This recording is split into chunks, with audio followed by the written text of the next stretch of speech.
In many ways, it's similar to a seatbelt design. Now you pull it one way, it's loose, pull it the other way, it gets a bit tighter, and then when you release the tension, sort of auto locks into place. Same with the Solo. So maybe that was the inspiration. I don't know. Actually, imagine that. F&P guy hops into his car, goes, well, that was easy. New CPAP mask, here we come. But you pull it this way, it's loose, and then as it goes the other way, it gets a bit tighter. So you release the tension, it gets a bit tighter, and then you push in a little bit, locks into place. That's the auto lock. You want to push it in this side, locks into place, a bit tighter on this side.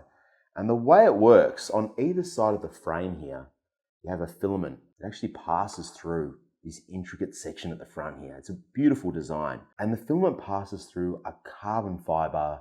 You can think of it like a little switch. And when the switch is this way, no tension. When the switch is this way, locks into place.